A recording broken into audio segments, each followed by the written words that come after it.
a very difficult situation I have been put in.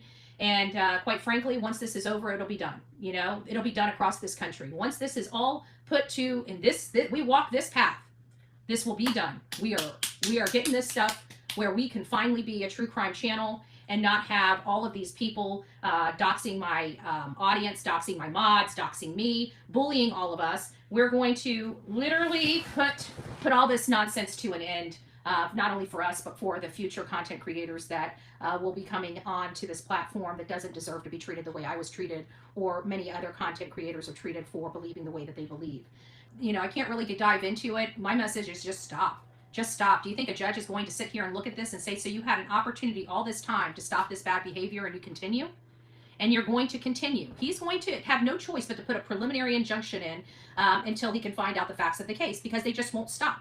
They think they are entitled to continue to do this, and the more that they do, the more evidence that they're providing for us. But I still worry about the other people that can't do stuff alone, that can't fight by themselves, that are terrified about what may happen to their family, or their family being doxxed, their addresses being posted on social media. This enterprise is very, very dangerous, and all they want to do is hurt people personally, mentally, physically. And I say physically because there's no other purpose of putting somebody's address out there other than to send some crazy lunatic to their home to hurt them or their property.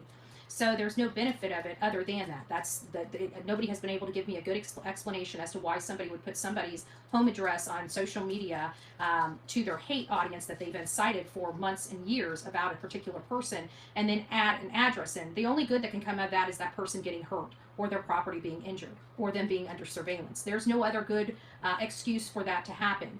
So you've got this going on, and I just really think that people need to realize that their conduct is, yes, very dangerous conduct. It's unlawful conduct, and it needs to end. Quit bullying people.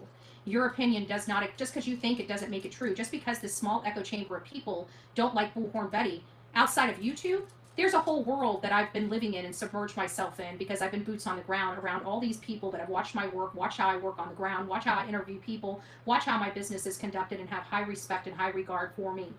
So even though they think their little echo chamber and bullying people is going to get their way, it might work a little bit on YouTube, but there's a collective body out there outside of this small little platform.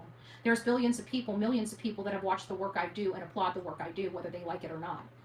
And that's the reality of it. Mrs. E Crimecast, it's nice to see you. Can you believe they are beating up on your local news? These people from all over the country that think that they have the right to destroy people's lives want to justify their actions because they lied under oath and had me arrested. And that's the crux of this. Not the fact that they're doing this to everybody else or anything like that. Oh, it's just about me once again, I heard the other day it was all about Tony. Tony was the instigator. Now it's me. I wonder how many people they're going to go down this list and try to justify their actions, their lies, and their disgusting behavior. And they're so deluded in their brain, they think they have a right to do this. And they think a judge is going to allow them to continue to destroy people's lives and go real life.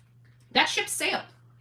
From my understanding, there's no stopping this from going forward. Of course, the hate channels. Now, if you have to work overtime to try to explain your bad behavior, you're probably in the wrong.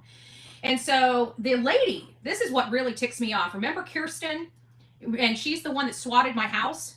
She's in there talking smack. They've all converged on Channel 2 to bully them in shape and to question and call their integrity into question because they ran a story, an unbiased story about the situation. And so now which is making the job a lot easier because it's showing a very clear path, but these people are now bullying Channel 2 into submission.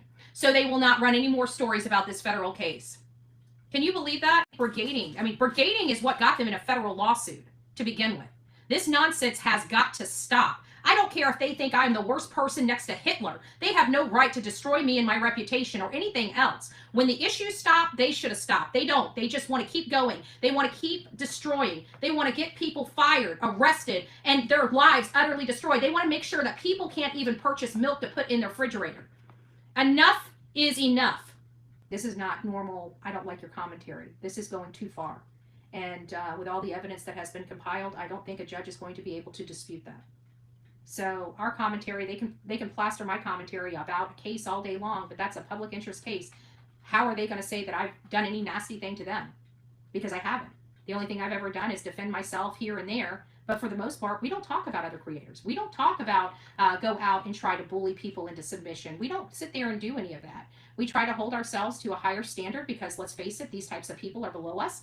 They will never be happy within their own skin. They'll never be happy in life. People don't do nasty and dirty things to other people and actually have a happy and productive life. So all of these people, I mean, think about it psychologically and statistically. These people are very unhinged and have a lot of issues in their own personal life to be this way in the public eye.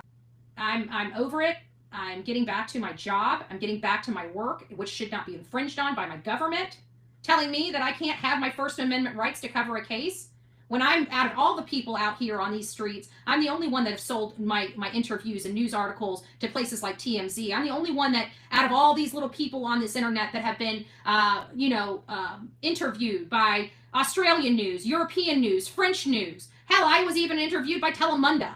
I mean, from all over the world. People that flew in from the UK to put me in a documentary. People that I worked with Paramount. As far as true blue investigative reporting, alternative media that has been well recognized by not only mainstream media, but also documentaries.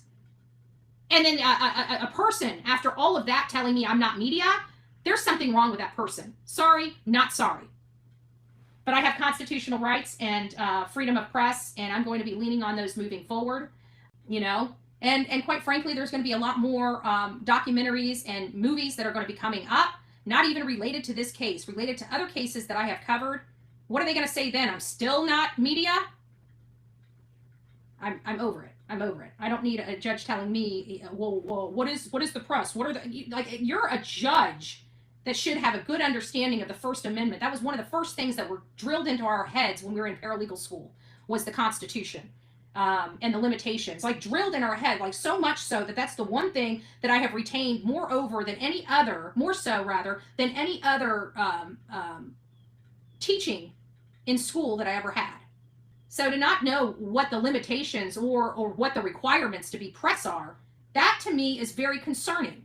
Apparently, I'm the only person in America that's not allowed to have an opinion on a public interest case. So I can talk about it, but apparently I'm not allowed to have an opinion because it's a vendetta. A vendetta of what? I'm not that invested in this case. I'm just bringing the truth to light. And yeah, did I lose my cool? Of course I did, because it's okay to lose your cool when somebody's stalking you. And it's okay to show your heart when you're upset about some things. It's all part of the show. Our passion is part of the show. Our frustration is part of the show. Our happiness and finding things are part of the show. All of the emotions that a human being goes through when covering a case like this and watching a case from the sidelines are presented on this show to validate your understanding, to validate how you feel, to make sure you're not alone. And this is just insanity.